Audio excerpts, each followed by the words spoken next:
sa Batha ngayon. So, in-invite tayo ng mga OFW na nangiidolo sa atin. Pero bago yan, magpadala muna tayo ng pera sa ating pamilya.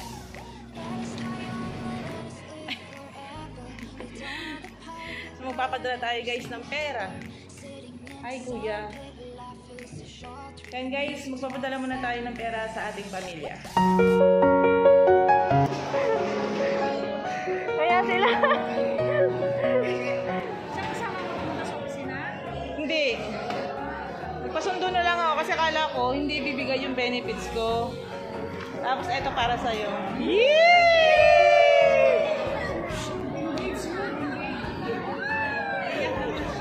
Kaya yung mga kababayan natin, no?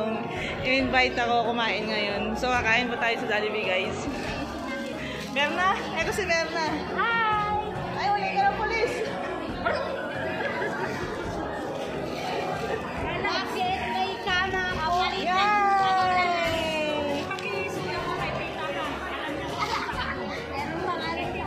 May chocolate ako. Ang dami nito!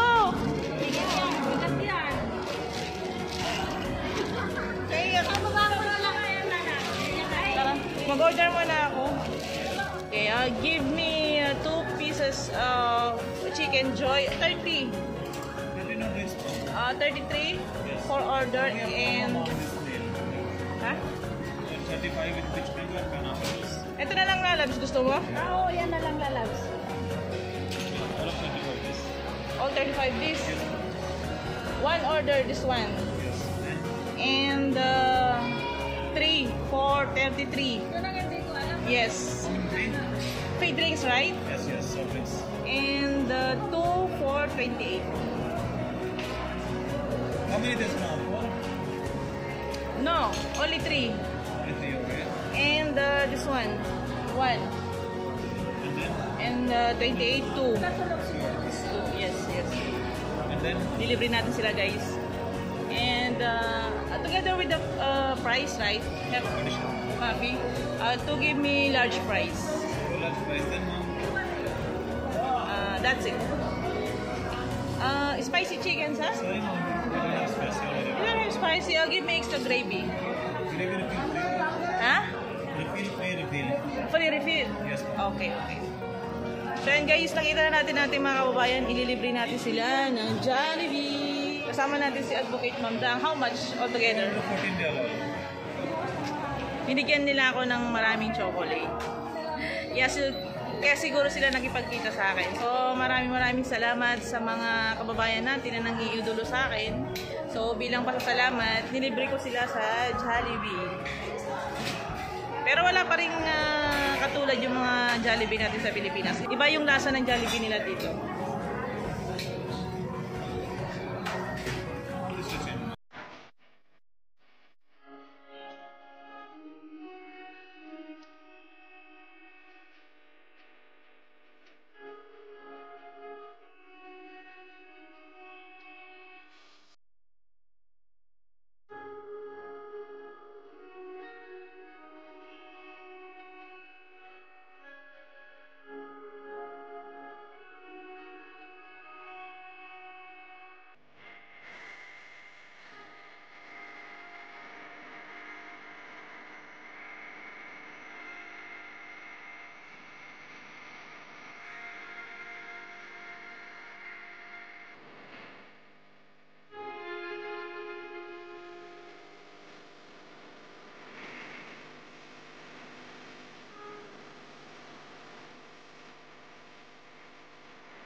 Guys, kasama pala natin yung isang kababayan natin na gustong umuwi ng Pilipinas. Ngayon hindi siya makauwi.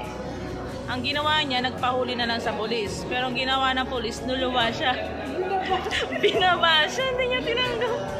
Ano ba nangyari? Ano ba nangyari sa'yo? Bakit? Nagpahuli ka sa polis? Eh, nauli kami ng pulis eh. Ah. Tapos sinabi namin, wala kami isama. Pinakita namin yung travel document. Ah. Sabi ni Adam, happy Pride, kaliro. Eh, di lumalis kami. Baka wala kang paglalagyan sa malakas ka daw kasi kumain.